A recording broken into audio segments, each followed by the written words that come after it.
요나서 4장 1절에서 11절입니다.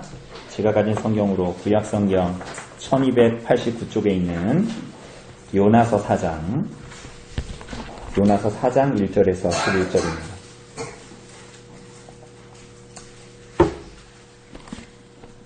제가 봉독해 드리도록 하겠습니다. 요나서 4장입니다.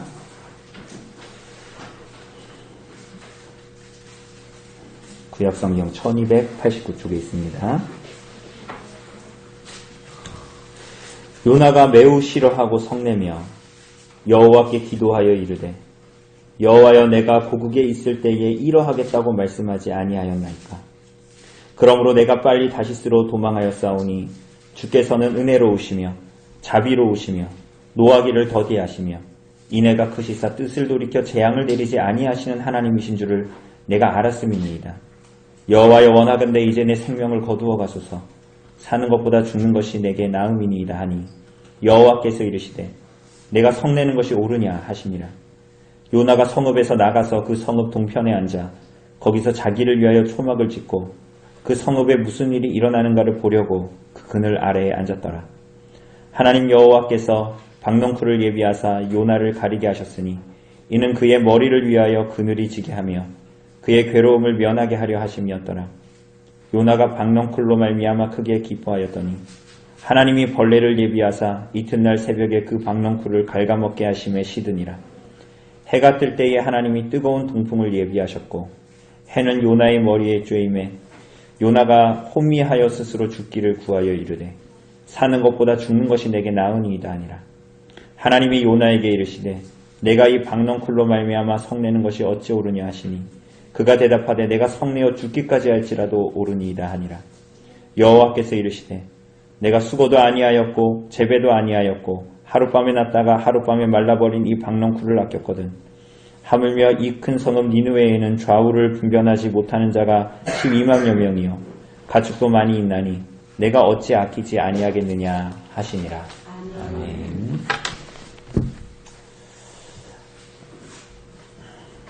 네.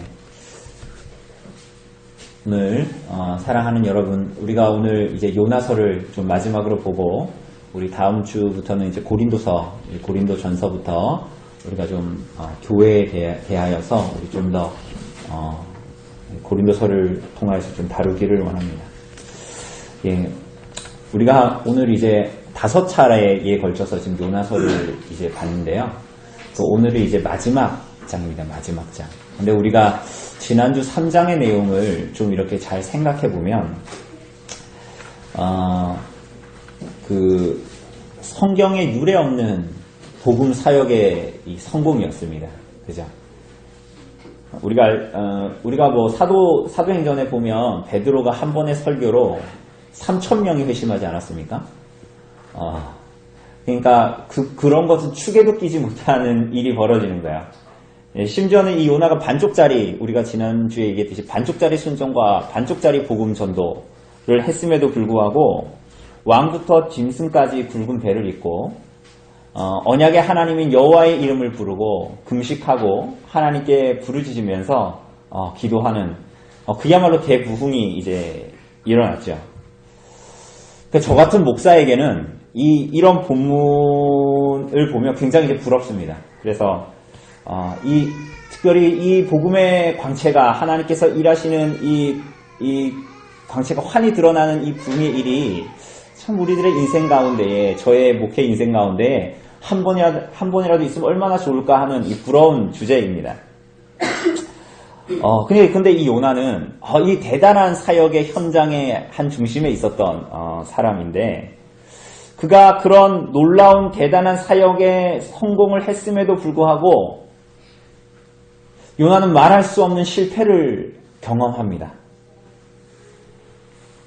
이게 무슨 말이죠? 오늘 우리가 읽은 1절에 보면 요나가 어떻게 합니까? 그 대부흥을 성경에 정말 유례 없는 엄청난 부흥을 경험했는데, 도대체 이런 어린 아이만 12만, 좌우를 분별하지 못하는 아이만 12만 명인데 이런 놀라운 일들이 벌어졌는데 지금 요나가 하는 건 뭐예요? 매우 싫어하고 성냅니다.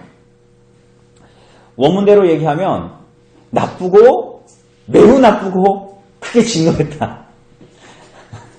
나쁘고 매우 나쁘대요. 하나님 한 일이 나쁘고 매우 나빠서 막 싫어하고 막 어떻게 막 할 수가 없어서 막 크게 진노했다. 이렇게 얘기합니다. 부르심의 현장, 요나를 부르신 선지자 요나를 부르신 소명의 현장에 갔는데 뭐라 변명할 수 없는 하나님의 뜻이 너무나 명백하게 드러났는데 그게 싫은 거예요. 왜 그랬습니까? 왜 그랬죠? 자신의 원함과 하나님의 원함이 전혀 다른 것이 이제 표면적으로 확 드러났기 때문이에요. 이 3장의 일을 통해서. 심지어 요나는 오늘 본문 우리가 읽었지만 1절에서만 싫어한 게 성낸 게 아니에요. 9절에서도 성을 내고 심지어는 하나님께 분노하는 것이 죽더라도 합당하다고 얘기하고 내가 차라리 하나님께 돌이키기보다는 내가 차라리 죽어버리겠습니다. 우리가 뭐 이전에 1장에서도 봤다시피 내가 차라리 죽어버리겠습니다. 뭐 이런 사람이거든요. 부르심의 자리인데 우리 봤을 때 너무 특이한 거예요. 부르심의 자리인데 이런 일을 경험하게 되고 이렇게 고백합니다. 여러분 때로는 우리도 그렇습니다. 여러분 하나님이 우리들의 왕이시고 우리들의 구주이시고 주인이시라고 우리가 고백을 하는데 우리는 때로는 강원도 강릉시에 때로는 삼척시에 때로는 동해시에 하나님께서 우리들을 불러서 이 땅에 살아가게 하신 이 부름의 자리와 시간을 못마땅하게 여깁니다. 소명의 자리에서 내게 주신 가정, 소명의 자리에서 내게 주신 직장, 소명의 자리로 하나님께서 내게 허락하신 삶의 자리를 마땅치 않게 여깁니다. 그 마땅치 않게 여긴다는 게 어떻게 합니까? 어떻게 됩니까? 어떻게 나타나죠? 여러분들 중에 그런 담력, 요나와 같은 담력이 있는 사람은 없는 것 같은데 하나님께 손가락질 하지는 않을지라도 이 하나님의 부르심의 자리에 대한 원망은 결국은 사람들을 향한 부르심의 현장에서 일어나는 일들에 대해서 분노하는 것으로 나타납니다. 합당하지 않다라는 거예요, 이 일들이. 내가 원한 결혼 생활은 이게 아니고 내가 원한 가정은 이게 아니고 내가 생각했던 인생은 이게 아니고 왜 하나님은 나에게 이런 상황과 이런 환경과 이런 병을 나에게 허락하여 주셨는가 원망하고 나보다 못해 보이는 사람에게 허락하신 모든 것들을 들어서 하나님을 향해서 원망하고 분노하기도 합니다. 하나님을 향해서는 차마 그렇게 하지 못할 때 우리들은 사람들을 향해서 그렇게 합니다. 어떻게 해요? 내 남편은 왜? 내 아내는 왜? 내 자식들은 왜? 더 나아가서 내 시댁은 왜? 내 처갓집은 왜? 한숨을 터뜨리고 분노하기도 하고 자기 연민에 빠지기도 합니다. 하나님께서 왕이시고 심지어는 구원은 여호와의 것이 여호와께 달려 있습니다.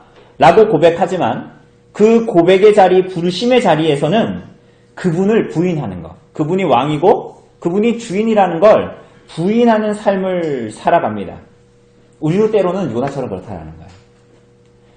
그런데 하나님이 이 요나를 놀랍게도 버리지 않으시고 그를 사용해서 지금 3장에서 본 대로 놀라운 일을 행하시잖아요. 아까도 얘기했듯이 근데 그는 기쁘지가 않습니다. 왜냐하면 자신의 원함이 아니기 때문이에요.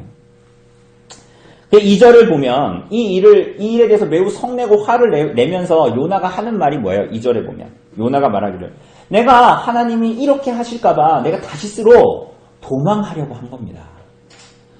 그러면서 뭐라 그래요? 하나님은 어떤 분이래요? 은혜로우시며 노하기를 더디하시고 인애가 크시며 죄인이 회개하면 돌이켜 재앙을 내리지 않는 분이라는 것을 고백합니다. 여러분 요나가 알고 있는 이 하나님은 정통신학입니다. 성경에서 벗어난 하나님이 아니에요. 성경이 정확하게 말하고 있는 정통신학. 그런데 이 얘기는 요나의 이야기만이 아니라 사실은 요엘서에도 나오고 사실은 더 거슬러 올라가면 출애굽기 34장에 나타나는 모세가 두 번째 돌판을 받기 위해서 십계명 두 번째 돌판을 받기 위해서 올라갔을 때 하나님께서 자신을 드러내신 내용이 바로 이거예요. 은혜로우시며 자비하시며 노하기를 더디하시며 인애가 풍성하신 하나님. 그러니까 요나는 이 하나님을 몰라서 이렇게 살고 있는 게 아니라는 거야. 요나는 하나님을 아는 지식이 있는 사람이에요. 성경 수다하게 읽은 사람이고 경건서적 수다하게 읽은 사람이에요. 내노라는 신학을 한 사람이에요. 그런데 이 사람이 하는 일이 뭐예요? 이 사람이 하는 일이 뭐야? 그 말씀을 들어서 하나님을 대항하고 하나님을 아는 지식을 들어서 자신을 부르신 소명의 자리에서 하나님을 향해서 대항하는 겁니다. 여러분, 이것은 사실은 요나에게서만 일어났던 일이 아니에요. 민수기 14장을 보면 가나안 땅에 들어가기 전에 정탐꾼들을 보내죠. 그런데 그 정탐하고 온 사람들이 그 땅에 대해서 악평을 합니다. 그죠? 그러자 이스라엘 백성들이 하나님을 향해서 어떻게 반응합니까? 민수기 14장을 보면 온 회중이 소리를 높여 부르짖으며 밤새도록 울부짖었다라고 합니다. 왜 울부짖었을까요? 하나님, 우리들의 믿음 없음을 용서해 주세요. 내가 그래도 하나님 약속을 따라 가나안 땅에 들어가야 되겠습니다. 그런데 내가 두렵습니다. 나의 믿음 없음을 용서해 주세요. 그래서 울부짖었어요? 그렇지 않았어요. 이 사람들이 울부짖은 이유는 모세와 아론을 원망하면서 말하기를, 우리가 애굽 땅에서 죽었거나 광야에서 죽었으면 차라리 좋았을 것을, 어찌하여 여호와가 우리를 그 땅으로 인도하여 칼에 쓰러지게 하려 하는가? 우리 처자가 사로잡히리니 애굽으로 돌아가는 것이 낫지 아니하랴? 라면서 원망하고 울부짖습니다. 여러분, 이 사람들은 어떤 사람들이죠? 지금 차라리 광야에서 죽었더라면, 애굽에서 죽었더라면 이렇게 얘기하잖아요. 그런데 이 사람들은 어떤 사람들입니까? 하나님이 애굽에서 자신들을 구원하셨다라는 얘기를 귀로 들은 사람들이 아니라 그것을 두 눈으로 목도한 사람들이에요. 10가지 열 재앙이 내리는 것을 봤고 홍해가 갈라지는 그 마른 땅을 건넜고 하나님께서 그들을 인도하신 그 모든 것들을 목도한 사람들이에요. 광야에서는 무슨 일이 있었죠?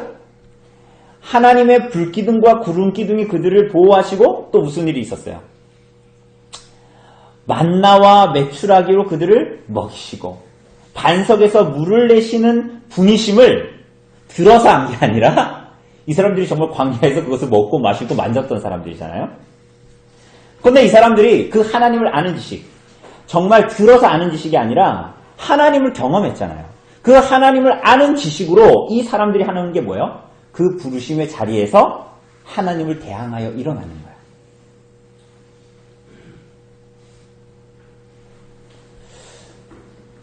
이렇게 하나님을 아는 지식으로 하나님을 대항하는 일은 예수님에게서도 나타났습니다. 예수님이 그랬다는 게 아니라 누군가 예수님에게 그 시도를 했다라는 거예요. 누가 했어요? 사탄이 했죠. 마태복음 4장에 보면 예수님께서 광야로 가셔서 사탄에게 시험을 받으시는데 사탄이 무엇으로 시험합니까? 말씀으로 예수님을 시험해요. 뭐라 그래요? 하나님의 아들이거든 이 성 위에서 어떻게 해라? 뛰어내리라. 시편에 이르기를 하나님이 그의 사자들을 명하여 다치지 않게 한다고 그러지 않았냐? 이렇게 얘기합니다. 말씀을 들어서 예수님을 시험하고 하나님을 대항합니다. 여러분, 자신의 원함과 유익을 위해서 하나님의 말씀을 사용하려고 합니다. 하나님을 아는 지식으로 자신의 원함과 유익을 추구합니다. 여러분, 근데 이것은 여러분과 저의 삶에 나타날 때는 굉장히 교묘하게 나타나서 그게 하나님을 섬기는 것인지 자기를 섬기는 것인지 자신조차도 속아 넘어가기도 합니다. 그 지점이 바로 하나님보다 자기가 더 의롭다고 여기게 되는 우리들의 삶에서 하나님보다 자기가 더 의롭다고 여기게 되는 지점이기도 합니다. 또한 자기가 원하는 대로 인생이 되지 않을 때 교묘하게 말씀을 사용해서 자신의 삶에서 행하게 되는 하나님의 뜻에 대한 불순종을 스스로 정당화하려고 시도하기도 합니다. 오늘 요나는 하나님께서 니느웨에 대한 재앙을 거두신 것을 가지고 아유 하나님 그래요, 하나님 자비가 많으시고 은혜가 풍성하시죠, 이렇게 비꼬듯이 비아냥거리는데 우리들은 때로는 우리 자신을 향해서 적용할 때는 어떻게 적용해요? 내가 하나님의 말씀에 불순종하는 것에 대해서 하나님이 은혜로우시니까 나를 용서하실 거다라고 생각합니다. 내가 지난주 주일에 너무 과하게 봉사를 했으니까 이번 주에 내가 주일에 가지 않아도 하나님께서 나를 은혜롭게 용서하실 거라는 걸 자꾸 생각을 하는 거야. 이것은 굉장히 교묘해서 자기 자신도 속이게 됩니다. 그래서 이러한 삶을 추구하기 시작하는 사람은 겉으로 보기에는 어떤 기독교인의 표준적인 삶을 사는 것 같아 보입니다. 그런데 그 안에는 기쁨이 없습니다. 그래서 하나님께서 성경을 통해서 언약 백성들에게 요구하시는 하나님의 요구가 너무 무겁고 원망스럽게 여겨지기도 합니다. 그런데 이미 그 자리는 하나님을 잊은 자리, 자기가 여전히 하나님의 긍휼과 자비가 필요한 죄인이라는 것을 망각하는 자리 가운데 이미 들어가 있는 것을 말합니다. 그래서 어떤 사람들은, 그러한 자리에 들어간 사람들은 베드로후서 3장 9절이 말하는 대로 주의 다시 오심, 재림의 약속이 더디다 라고 생각하기까지 합니다. 이게 무슨 얘기야? 여러분, 주님께서 오실 거라는 거, 다시 오실 거라는 거 여러분 압니까 모릅니까? 알죠? 정통신학을 하고 있는 겁니다. 성경에서 말하는 정통신학을 여러분들 알고 있는 거야. 그런데 주의 다시 오심이 더디다라고 생각합니다. 여러분 더디다라고 생각하세요? 그런 생각은 안 하죠. 그러나 여러분의 삶으로 그걸 얘기해요. 어떻게 해요? 오늘이 아닐 거라고 생각하는 거예요. 내일이 아닐 거라고 생각하는 거예요. 그것을 어떻게 알아요? 주님의 오심을 별로 바라지 않음으로 여러분의 삶은 그것을 고백하는 것입니다. 주의 오심을 그리 기다리지 않음으로 여러분의 삶으로 그걸 다 보여주고 있는 거예요. 대체 신랑이 오기를 기다리지 않는 신부가 어디에 있습니까? 그죠? 그러나 우리들의 삶에는 그렇게 나타나게 됩니다. 하나님을 잊은 자리, 하나님의 긍휼과 자비가 필요한 죄인이라는 자리, 내 중심에 하나님을 두지 않는 자리는 그렇게 우리들의 삶에 나타나요. 그죠? 부르심의 자리에서 이탈하는 거예요. 그런 삶은 필연적으로 자기 자신을 위한 삶으로 적극적으로 추구하며 나타나기도 합니다. 어떻게 나타납니까? 난 하나님 싫어요. 원망하며 분노하며 손가락질하지 않지만 하나님의 원함이 아니라 여러분의 삶에서 자신의 원함이 더욱더 극명하게 주장되고 드러나기 시작합니다. 자신이 하나님을 수종두는 것이 아니라 하나님이 자신을 수종두는 모양의 삶을 살게 됩니다. 어떤 자리에 있든지 내가 원하는 것을 선하게 이루시는 분이 하나님이라고 생각하면서 살기 시작합니다. 그래서 어떻게 돼요? 오늘 요나처럼 하나님의 은혜로우심은 자신에게만, 하나님의 사랑과 긍휼은 자신에게만, 언약에 충실하신 사랑과 용서는 자신에게만, 회개하면 진노를 돌이키시는 은혜는 자신에게만 주어져야 한다라고 생각합니다. 여러분 그렇게 생각하세요? 그렇게 생각 안 하시죠? 그렇지만 여러분의 삶은 그것을 보일 수가 있어요. 어떻게? 다른 사람은 어떻게 살든 관심을 끄면서 살아가는 것은 바로 여러분들이 그런 삶을 이미 추구하면서 살아가고 있다라고 보여주는 것입니다.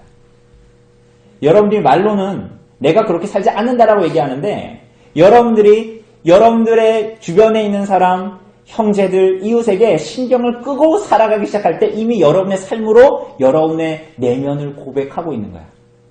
요나는 그걸 감추고 살았는데 이 니느웨의 사건 때문에 뽀록이 난 거야, 그게 지금. 그러니까 하나님 향해서 막 화를 내는 거거든요. 이렇게 스스로 만든 하나님에 대해서 실망하고, 오늘 요나는 이렇게 은혜를 잃어버리고 자기 의에 빠져서 허우적대고 자기 자신만의 신앙으로 자위하면서 그러면서도 스스로를 신실하다고 자부하며 살아가는 요나는 차라리 자기 생명을 거둬달라고 그럽니다. 화를 내고 크게 진노하지요. 사랑하는 여러분, 그런 요나에게 하나님이 어떻게 하십니까? 여러분 같으면 어떻게 하시겠어요? 여러분이 하나님이시라면 이 요나 어떻게 하시겠습니까?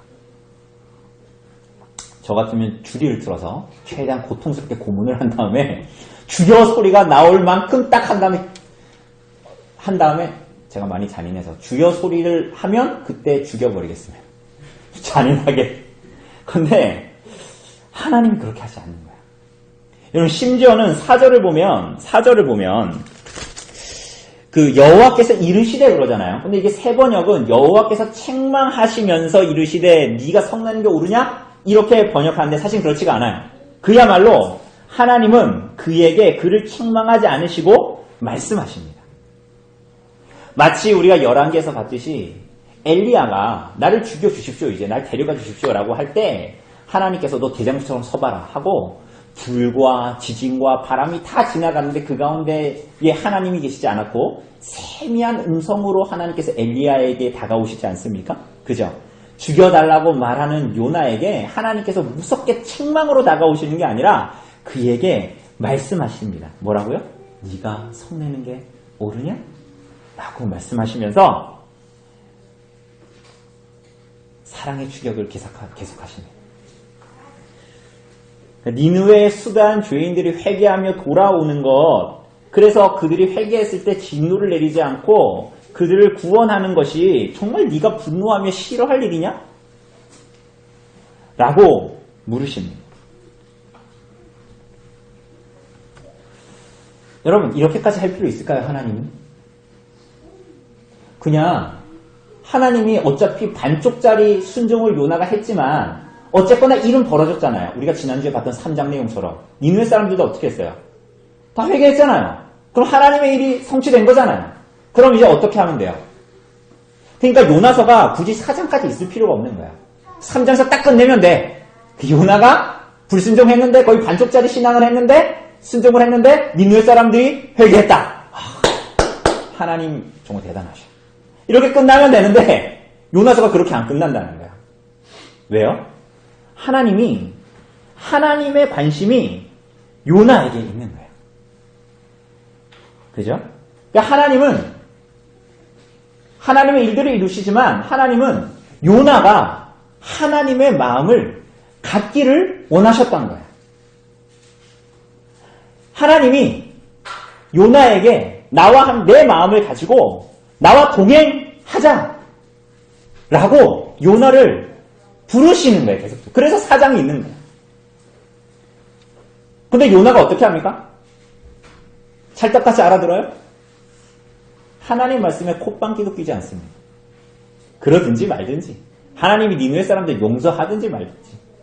그래서 5절을 보면 어떻게 해요? 요나가 어떻게 합니까? 어떻게 해요? 성읍에서 나가버립니다. 그러니까 하나님이 부르시고 소명하신 자리에서 그 자리를 박차고 나가버려요. 나가서 어떻게 합니까?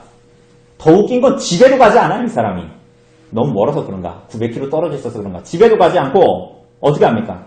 하나님께서 니느웨 사람들을 용서하셨다라는 것을 들었음에도 불구하고 어떻게 해요? 나가서 성읍 동편에 높은 데 앉아가지고 초막을 만들어요. 왜 초막을 만들어요? 마치 군대에서 5분 대기조처럼 하나님이 딱 나를 호출하시면 바로 가서 일하고 섬겨야지. 그래서 초막을 짓고 있는 게 아니라 어떻게 되나 하고 섬기는 자리에 있는 게 아니라 하나님을 섬기는 자리에 있는 게 아니라 어떻게 되나 하고 이제 구경꾼으로 관망하는 자리로 그 초막을 지어놓고 그늘에 앉아 있습니다. 그러니까 여전히 하나님의 원함과는 전혀 상관이 없는 자신의 원함대로 부르심의 자리를 떠나서 그저 자기가 좋은 대로 자기 멋대로 자기 마음대로 인생을 살아가는 거예요. 여전히. 근데 이 사람이 정통신학 가지고 있다고요? 없다고요? 여러분처럼 웨스트민스터 소요리 문답 하이델베르크 다 한 사람이라고 이 사람이. 근데 이 사람이 자기 마음대로 삶을 꾸리면서 사는 거예요. 자신의 안락을 기뻐하는 자. 그래서 초막을 지어놓고 그게 그늘에 있는 거야. 아 편하다 하면서 니느웨가 어떻게 되나 하고 보는 거예요. 그런데 어떤 일이 일어납니까? 하나님께서 뭘 예비하세요? 박넝쿨을 예비하십니다. 근데 이게 박넝쿨이라고 나오지만 뭔지 몰라요. 이게 덤불이라고 번역되게 이게 뭔지 정확하게 몰라요.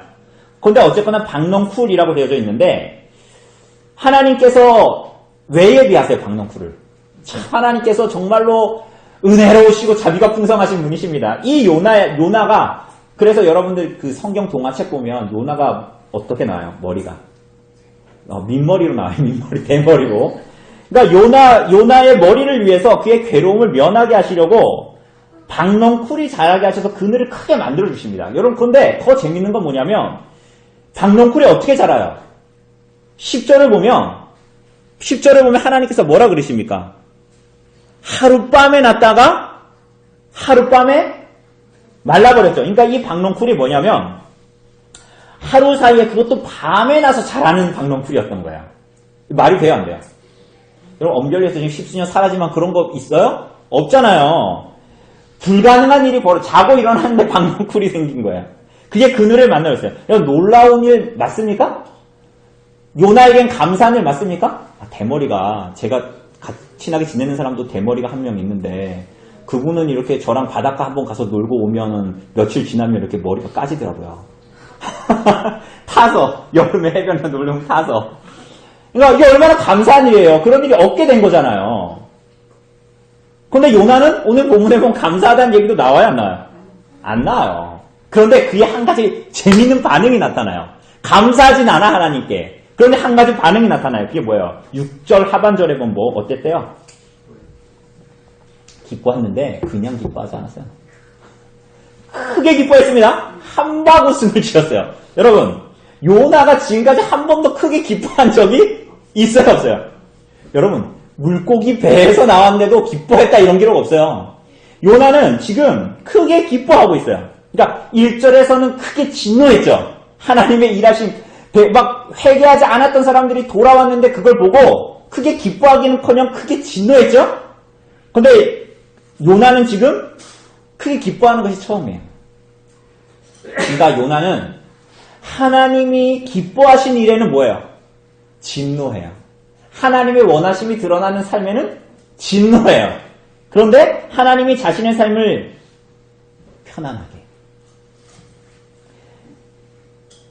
지금 요나가 하나님 말씀에 어긋맞춰서 지금 니느웨 멸망하기를 바라면서 앉아있잖아요.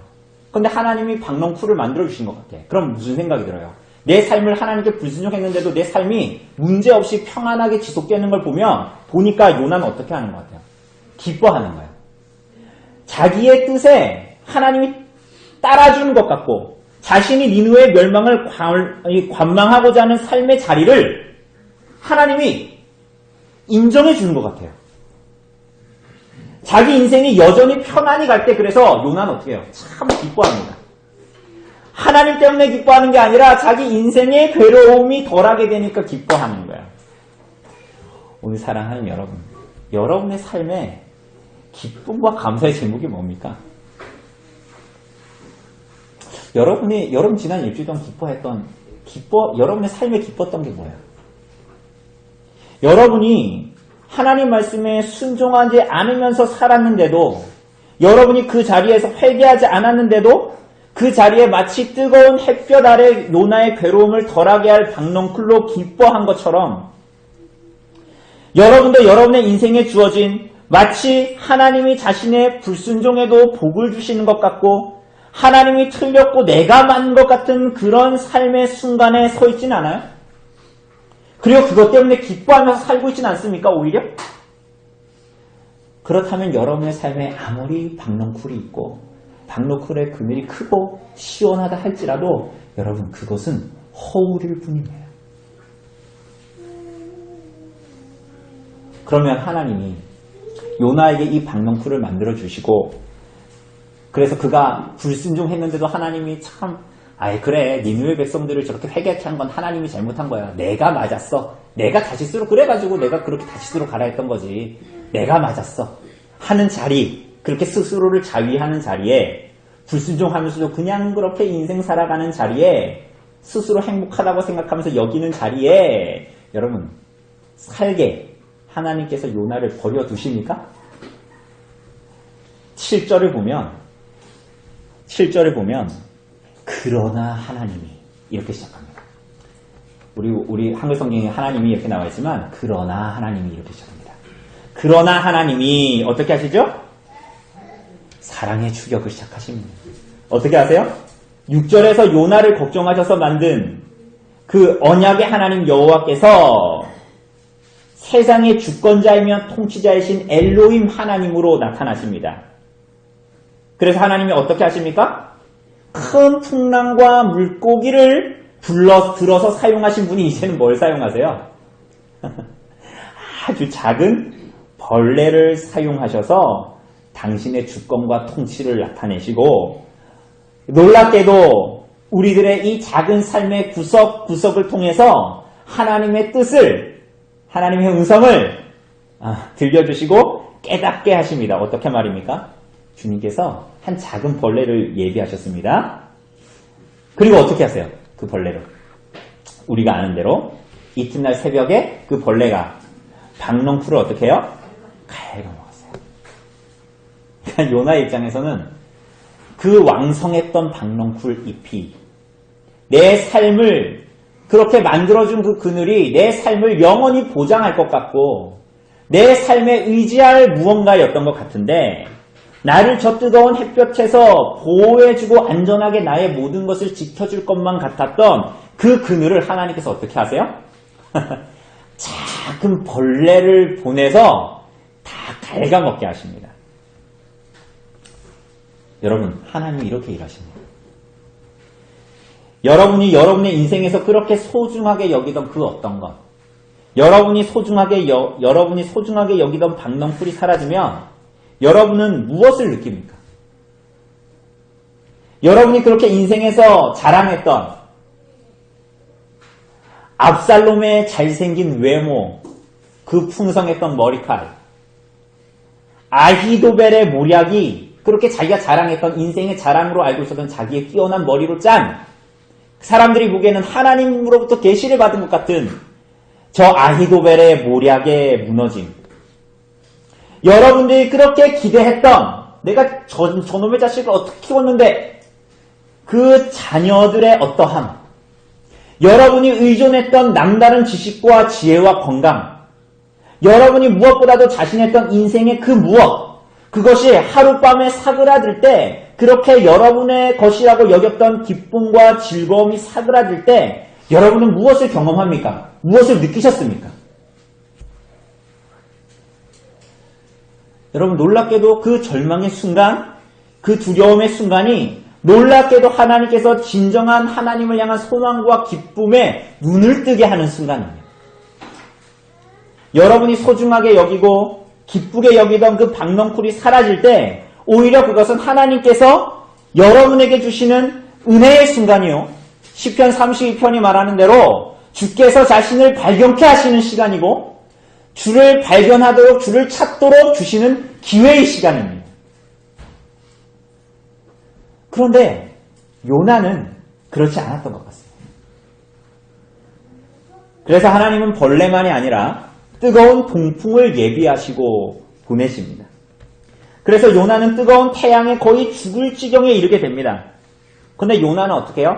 여전히 하나님 앞에 성내어 외치기를, 사는 것보다 죽는 것이 낫다고 소리 지릅니다. 그러자 하나님께서 뭐라 그러세요? 사는 것보다 죽는 것이 낫다고? 네가 이 박넝쿨로 말미암아 그렇게 성내는 게 옳으냐? 이렇게 말씀하시죠. 요나의 대답이 뭐죠? 내가 환에다가 죽을지라도 내가 옳다 그르다, 옳다입니다. 그러니까 요나가 여기서 성내는 건 왜 성내는 것 같아요?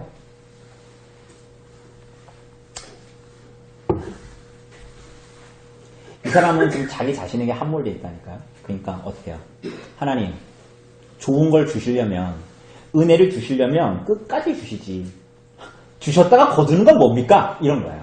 요나의 마음은. 그러니까 이 사람은 끊임없이 하나님을 믿는다고 정통신앙을 갖고 있는데 자기에게 함몰되어 있는 사람이에요, 지금.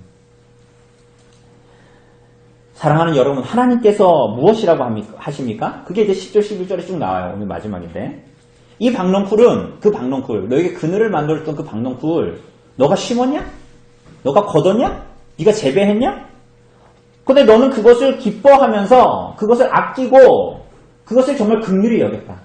그런데 이 식물이 이렇게 시드는 것도 불쌍히 여기는데 내가 저 니느웨 사람들이 회개하지 않아서 멸망에 들어가는 것을 어떻게 긍휼히 여기지 않겠니? 야, 너가 그렇게 소중히 여기는 박넝쿨을 자꾸만 갉아먹는 그 벌레를 그만두게 하려고 애썼던 것처럼 내가 니느웨 사람들에게 부어질 진노를 멈추게 하기 위해서 그들의 마음이 돌이키게 하려는 것으로 네가 왜 성을 내니? 너가 저 하찮은 박넝쿨을 아꼈는데 내가 어떻게 저 니느웨 사람들을 긍휼히 여기지 않을 수 있겠니? 이렇게 말씀하시는 거죠. 여러분, 왜 하나님이 이렇게까지 요나를 설득하시는 것입니까? 왜 하나님은 이렇게까지 요나의 인생의 마지막까지 그를 추격하십니까? 하나님이 그에게 무엇을 원하십니까? 여러분이 그냥 그렇게 살다가 그냥 그렇게 죽도록 왜 그냥 버려두지 않으시냐는 거예요. 여러분, 하나님께서 여러분을 왜 교회로 부르셨습니까? 목사의 말을 많이 들어가지고 세뇌시키려고? 그래서 헌금을 많이 내게 하려고? 그래가지고 교회를 더 크게 하려고? 아니면 하나님께서 여러분들을 도구로 잘 사용하다가 저 인생 죽으면 버리려고 하나님께서 여러분들 부르셨습니까? 하나님이 요나에게 뭘 원하셨죠? 요나의 마음을 원하셨어요. 하나님은 요나에게 하나님의 마음을 가지기를 원하셨어요. 니느웨가 하나님 앞에 큰 성이고 중요한 성이고 긍휼의 마음을 일으키는 성이듯이 요나의 마음에도 요나의 인생에도 그곳 니느웨가 큰 성이고 중요한 성이고 긍휼을 일으키는 성이기를 바라셨던 것입니다. 사랑하는 여러분, 거기에 하나님께서 요나를 부르신 생명적인 교제와 교통이 그 안에 숨어있기 때문이에요. 그렇게 주와 동행하고 주님을 찾고 주님과 함께 이 땅에서의 인생을 사는 것, 그분의 마음을 품고 우리들을 부르심과 소명의 자리에서 이 땅에서의 인생을 살아가는 것, 그곳이 정말 그리스도로 말미암은 영생이 시작하는 자리, 하나님으로 말미암는 생명을 누리기 시작하는 자리인 것이죠.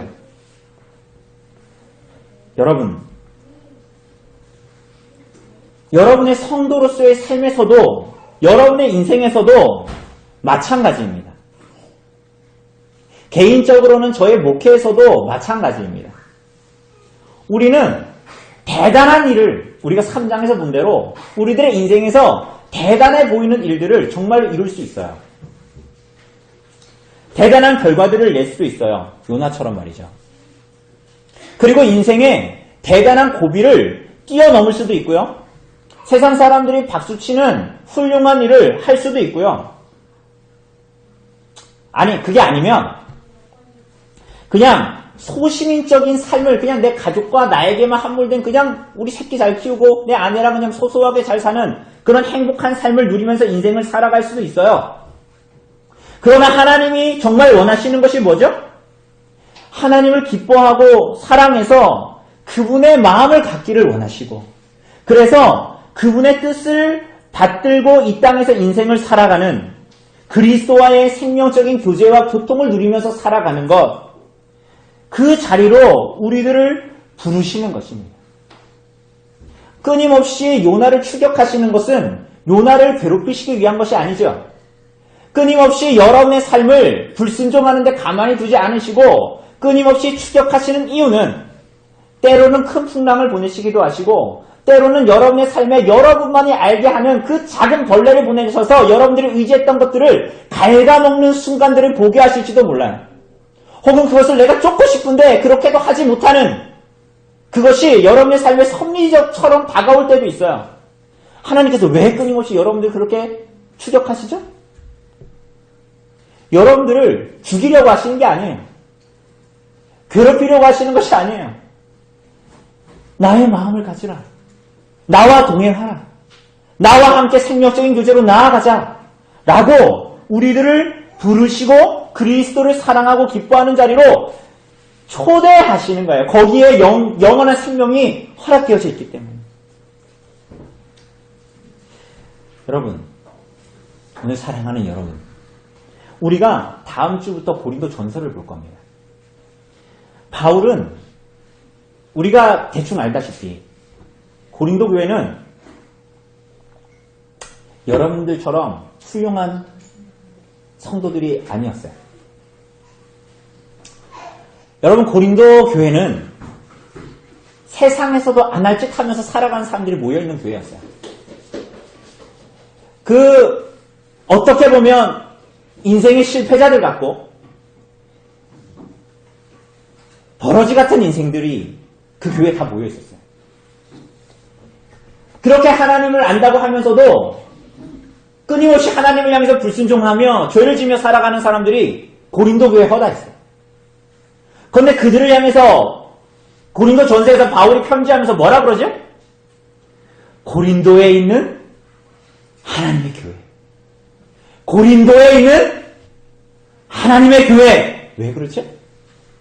그리스도로 말미암아 하나님께서 그들을 포기하지 않으시기 때문에 그들을 향해서 그들의 어떠함에 상관없이 하나님의 교회라고 부르는 거예요.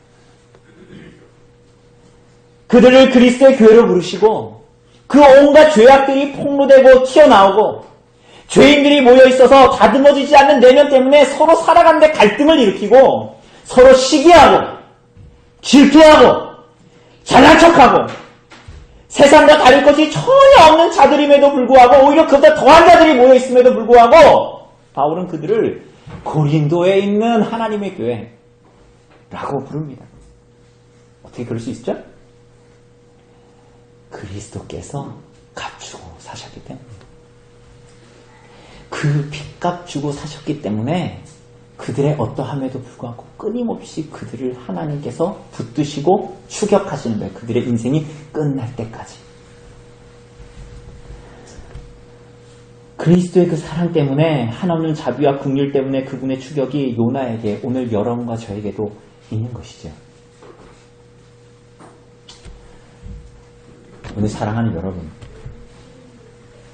그 하나님의 사랑의 추격을, 긍휼과 자비의 추격을 받게 된 사람들은, 그래서 하나님을 향한 진실된 신앙을 붙들게 된 사람들은 어떻게 되죠? 반드시 사람들을 향하게 되어져 있어요. 그리고 하나님으로부터 여러분이 받은 긍휼과 자비는 반드시 그래서 사람들을 향한 자비와 긍휼로 나타나게 되어져 있죠. 그러니까 요나는 정통 신학을 가졌는데 그 부르심의 자리에서 자신의 본의가 뽀록 나버린 거야. 그렇게. 사실은 그렇지 않았다는 거. 자기가 그리스도로 말미암은 하나님의 긍휼과 자비를 받은 자라는 고백이 외면적으로는 있었는데 그것이 실제로는 그렇지 않았다라는 것이 그의 부르심의 자리에서 뽀록 나버린 거야. 그럴싸한 기독교적인 모습을 가지고 있었지만 하나님의 자비와 긍휼을 깨달은 자로 있지 않았습니다. 그래서 하나님은 추격하시는 거죠. 여러분, 하나님의 이 추격은 어떻게 끝났을까요? 여러분, 요나가 회개했을까요? 안 했을까요? 요나서 결론을 보면 어때요? 요나서는 하나님의 질문으로 끝납니다. 어떤 질문으로 끝나요? 니느웨에는 그 수많은 사람들이 있는데 내가 어찌 그들을 아끼지 않겠느냐 하면서 어정쩡한 결말로 끝나죠? 이거 어디서 많이 봤죠? 어디서 봤어요? 마가복음에서 봤죠. 마가복음 16장이 사실은 8절에서 끝날 때 어정쩡하게 끝나죠. 뭘로 끝나요? 빈무덤을 본 여인들이 두려워하고 무서워하고 증언하지 못한 걸로 끝났잖아요. 이 결말들은, 이 요나서와 마가복음의 결론들은 다 무엇을 얘기합니까? 요나서만 보면 고집 부리며 반항하는 선지자 요나, 하나님의 긍휼과 자비가 온당치 않다면서 믿기 어려운 말을 하는 요나, 물고기 뱃속에서도 여전히 자기 인생만을 위해서 사랑하고 기도하는 헛된 기도를 하는 요나가 기록되어 있었잖아요. 근데 우리 이 사실 어떻게 알았어요? 이 사실을 우리가 어떻게 알았습니까? 어떻게 알았어요? 물고기 뱃속에서 무슨 기도한지 어떻게 알았어요? 누구의 입에서 나와야지 알 수 있어요? 요나의 입에서 나와야 알 수 있는 거야. 요나가 다른 이들에게 전한 거겠죠? 무엇을요? 자신의 치부를. 예수님의 빈무덤을 보고도 믿지 못하고 두려워 떨면서 증언하지 못한 자신들의 신앙의 여정의 모든 치부를 어떻게 드러낼 수 있습니까? 요나가 그렇게 끊임없이 불순종했던 자신의 요나 선지자의 치부를 어떻게 드러낼 수 있죠? 누가 그런 것들을 드러낼 수 있습니까? 하나님의 긍휼과 자비로 구원받은 자들, 하나님의 말할 수 없는 은혜로 그리스도의 십자가의 보혈로 모든 죄가 씻음을 받고 구원의 확신으로 나아가서 그분으로 인해서 기뻐하고 즐거워하는 자들만이 드러낼 수 있는 삶이지요. 자신이 죄인임에도 불구하고 그리스도로 말미암아 온전히 하나님께 받아들여지고 용납되어졌다라는 것을 아는 자들만이 그런 삶을 살기 시작할 수 있죠. 사랑하는 여러분, 하나님의 추격은 성공했지요. 하나님은 이렇게 여러분의 일생을 들어서 자신을 알리시기를 원하십니다. 그리고 그것은 실패하지 않습니다. 하나님께서 여러분이 우상으로 여기며 사는 것을 붙들어서 마치 요나의 박넝쿨과 같이 여러분을 영적으로 고치기 시작할 때 여러분을 죽이려고 하는 것이 아니라는 것을 여러분 아셔야 합니다. 하나님은 이 모든 일들을 들어서 오히려 자기 자신의 의와 교만에 붙들린 자를 자유롭게 하시고 우리들의 일생을 그렇게 들어서 세상의 기쁨을 누리려는 우리들의 모든 계획을 무산시켜서 마침내 하나님 안에서의 만족을 갖게 하십니다. 그분이 우리들을 추격하시는 사랑이 그렇게 우리들의 인생에서 그치지 않을 것입니다. 분명히 그치지 않을 겁니다. 여러분, 그것은 고통스러울 수 있지만 그것이 우리가 하나님께서 우리들을 부르시는 생명의 추격이고 영생으로의 부르심과 초대다라는 것을 붙들어야 합니다. 긍휼과 자비의 손길이라는 것을 붙들어야 합니다. 그러므로 오늘 사랑하는 여러분, 하나님의 긍휼을 입은 하나님의 백성들이여, 하나님의 긍휼을 입은 사람처럼 합당한 삶을 사십시오. 여러분을 위한 자리를, 여러분 자신만을 위한 그늘을, 여러분 자신만을 위한 박넝쿨에서 벗어나십시오.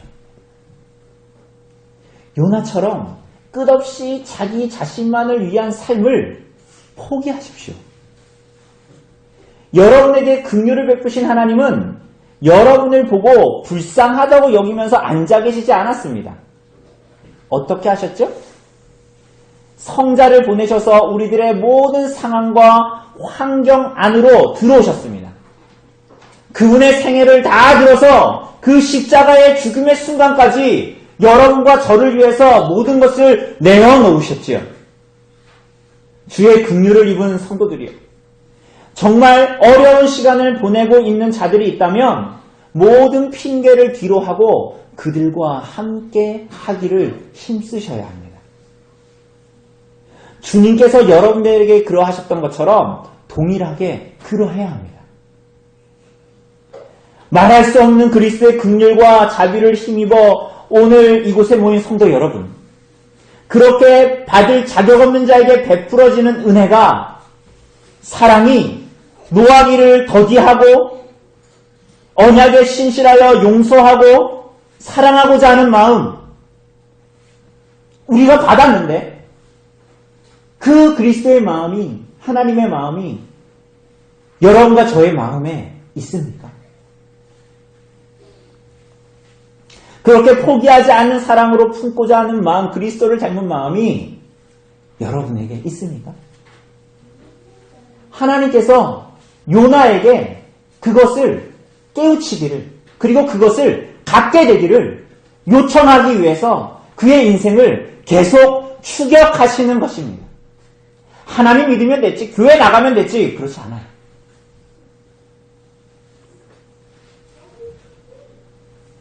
여러분, 혹시 요나와 같이 긍휼과 하나님의 자비와 긍휼이 나에게는 허락된 것이지만 다른 이에게는 허락된 것이 아니다라고 생각하고 있지 않습니까?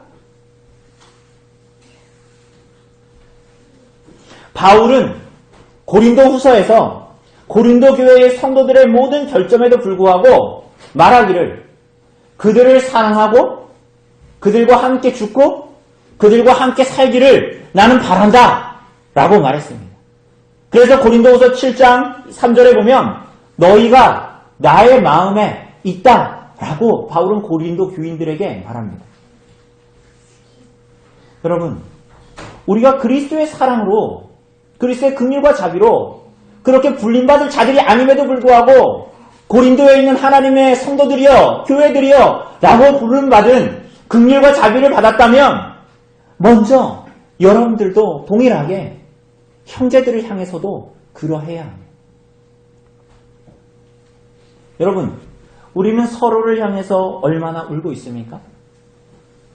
우리는 나 자신의 문제가 아니라 다른 사람의 문제를 안고 얼마나 하나님 앞에 나아가고 있습니까? 우리는 언제나 얼마나 그 형제를 끌어안고 뜨겁게 사랑하기를 바라고, 그리고 그들의 안타까움이 그들의 문제가 아니라 나의 문제이기 때문에 안타까움으로 그들을 부둥켜 안고 하나님 앞에 기도의 자리로 나아가고 있습니다.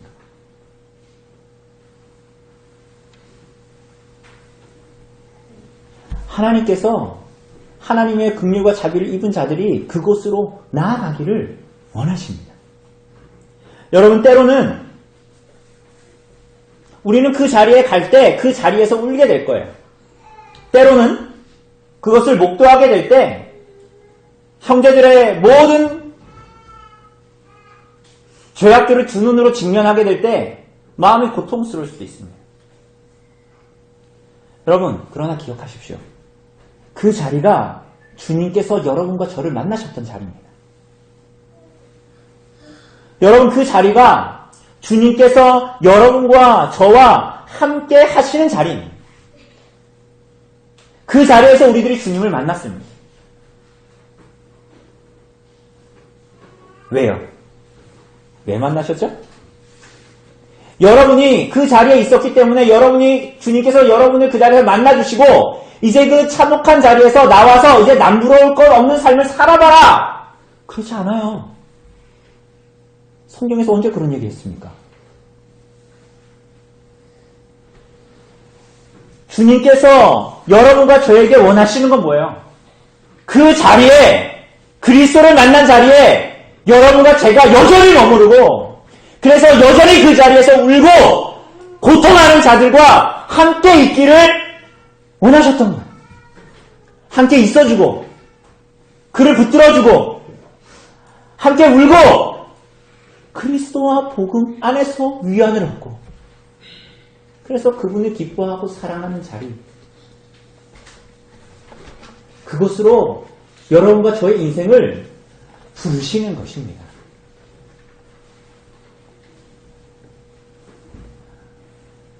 좋은 초막에서, 좋은 그늘에서 여러분을 살라고 부르신 게 아니란 말이에요. 니느웨의 자리에서 벗어나라고 여러분의 긍휼과 자비를 베푸신 게 아니란 말입니다. 여러분, 그러나 놀랍게도 그 자리가, 놀랍게도 그거 우리 등골을 빼먹으려고 그러시는 게 아니라, 놀랍게도 그 어느 때보다도 그 자리가 그리스도께서 여러분과 같이 붙어있는 자리이기 때문에 그곳으로 오라 그러시는 거예요. 그분의 마음을 깊이 누리는 자리, 그 자리가 그리스도께서 십자가상에서 여러분과 저에게 긍휼을 베푸신 자리, 우리들을 부르신 소명의 자리, 니느웨 한가운데에 있어야 했던 요나의 자리가 바로 그 자리예요. 우리 사랑하는 여러분, 여러분과 저를, 여러분의 인생을 그 자리로 오라고 하십니다. 떠나 있다면 그 자리로 다시 오라고 하시는 거예요.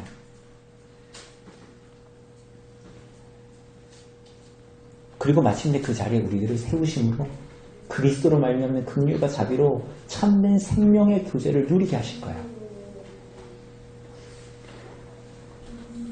오늘 사랑하는 여러분, 그 놀라운 하나님의 은혜가, 실패하지 않는 하나님의 은혜의 추격이 오늘도 우리들을 추격하시는 하나님 앞에 서 있는 우리들의 인생에 날이 갈수록 선명하게 드러나기를 바랍니다. 우리들의 여전한 죄악된 마음들이 하나님을 향해서 성내고 화내고 원망할 때조차도 하나님께서 우리들을 포기하지 않기 때문에 여전히 우리들에게는 소망이 있고, 그래서 마침내는 그리스도로 말미암는 그 은혜, 그 생명의 누림을 여러분과 저에게 허락하실 것입니다. 그 삶을 하나님께서 우리들을 붙드시도록, 성령께서 그렇게 우리들을 인도하시도록 성령님으로 말미암는 은혜가 여러분과 저의 삶에 가득하기를 바랍니다. 이 시간